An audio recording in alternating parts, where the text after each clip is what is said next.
Hi అండి. Good morning. Healthy food సిరీస్‌లో day 16కి వచ్చాను.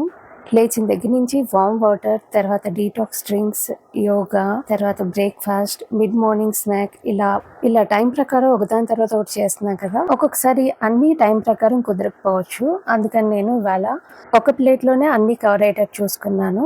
2 యాపిల్ స్లైసెస్, 2 ఖర్జూరాల పైన పిస్తాచియో పౌడర్ వేసుకున్నాను. వెజిటబుల్ టాపింగ్స్ వేసిన ఊతప్పం తీసుకున్నాను. అది కూడా జోవార్ రవ్వతో చేసింది. ఫైబర్ రిచ్‌గా ఉంటుందని బీరకాయ చట్నీ చేశాను.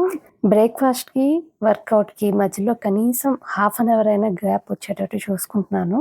హెల్తీగా ఉండాలి అంటే ఓన్లీ హెల్తీ ఫుడ్ ఒకటే తీసుకుంటే సరిపోదండి. దానికి తగ్గట్టు ఎక్సర్సైజెస్ చేయాలి.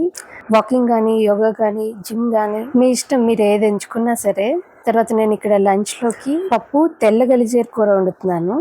తెల్ల గలిజేరు అంటే కిడ్నీ స్టోన్స్కి చాలా బాగా ఉపయోగపడుతుందండి. మేము ఎక్కువ రెగ్యులర్గా యూస్ చేస్తూనే ఉంటాం. అది వీడియోస్లో చాలాసార్లు చూపించాను కూడా. ఈరోజైతే ఎక్కువ లిక్విడ్లా కాకుండా పొడిపప్పులా చేశాను. తర్వాత ఇక్కడ మ్యాష్డ్ పొటాటో కర్రీ చేస్తున్నాను. ఏదైనా సరే పప్పు వండామంటే ఫ్రై అన్నది కంపల్సరీ చేసేస్తూ ఉంటాం. కానీ డీప్ ఫ్రై ఐటమ్స్ కాకుండా, అంటే వేపుళ్ళు, ఆయిలీ ఫుడ్ ఎక్కువ కాకుండా ఇలా ఉడకపెట్టి పోపు పెట్టిన కర్రీస్ తీసుకుంటే సమ్మర్ సీజన్కి మంచిగా ఉంటుంది, మన గట్ హెల్త్కి మంచిగా ఉంటుంది. ఈరోజు మా లంచ్ ప్లేట్లో పప్పు, గలిజేరు కూర, ఆలూ కర్రీ అండ్ బీరకాయ పెచ్చులతో చేసిన పచ్చడి అండి. ఇది ఫైబర్ ఎక్కువ ఉంటుంది. 1 కప్పు రైస్, 1 కప్పు కర్డ్ తీసుకున్నాను. డే 1 నుంచి రైస్ అన్నది మానలేదండి. రైస్ తీసుకుంటూనే నేను వెయిట్ లాస్ అయ్యాను.